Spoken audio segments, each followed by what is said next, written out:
Cette question des proximités et des mobilités est, à mon sens, une des grandes questions de l'urbanisme de nos jours.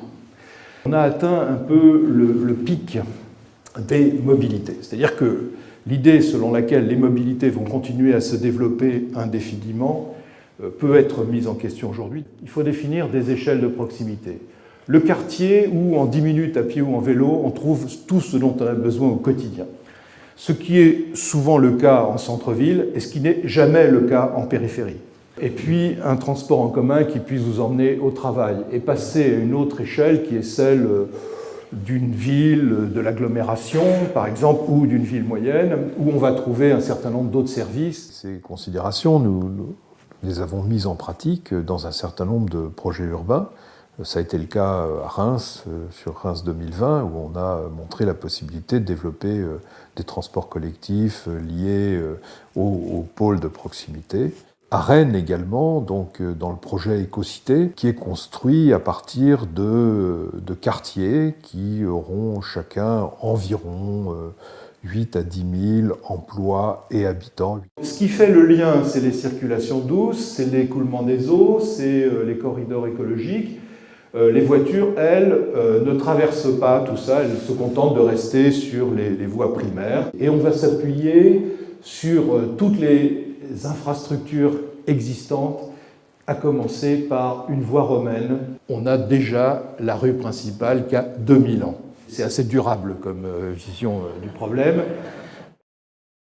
Le projet d'Orly-Rungis est une tentative de créer au sud de l'agglomération parisienne un grand pôle urbain et économique qui fédère un peu les différentes centralités du sud francilien. En effet, un des maux de l'agglomération parisienne, c'est de voir continuellement se renforcer les migrations vers l'ouest, pour des raisons qui sont à la fois une espèce de pesanteur économique à laquelle personne ne s'oppose, mais aussi pour des raisons politiques, évidemment. Pourquoi faire une deuxième défense ? Tout simplement pour retrouver un peu d'équité territoriale, et il faut le faire non seulement au sud, mais aussi à l'est et au nord.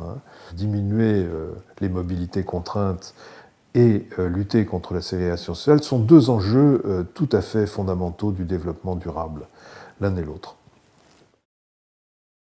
Le logement, c'est avant tout du logement, et pas avant tout une façade pour publier dans les revues d'architecture. Ça veut dire prendre en compte, d'une part, surtout, avant tout, l'usage, c'est-à-dire le confort, la qualité de vie à l'intérieur du logement, sa flexibilité aussi.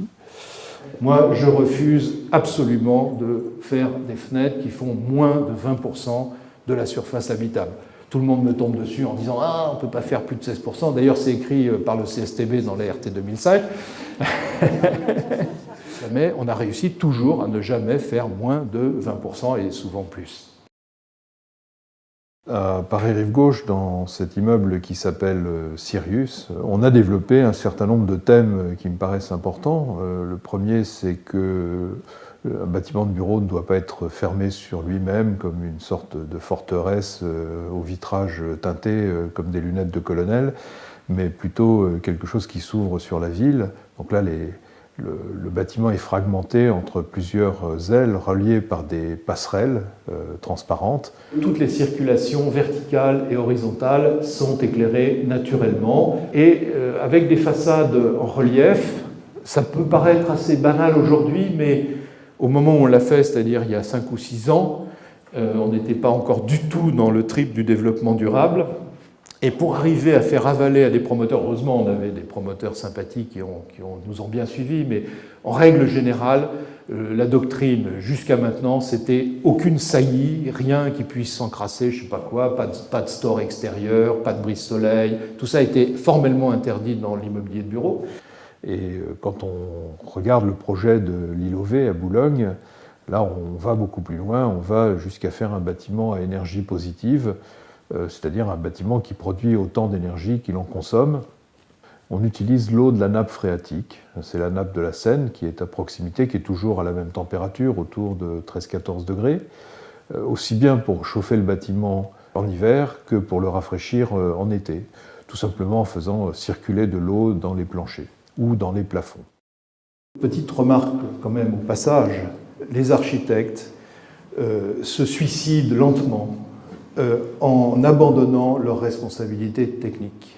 Il y a longtemps qu'ils ne sont plus ingénieurs, hélas.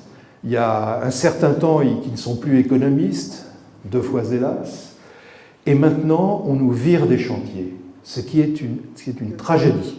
Et j'envisage, comme certains de mes camarades que je vois dans la salle ici, qui sont embauchés, un ingénieur thermicien, un économiste, pourquoi ne pas faire ça? C'est-à-dire qu'on est vraiment au cœur de la réflexion technique.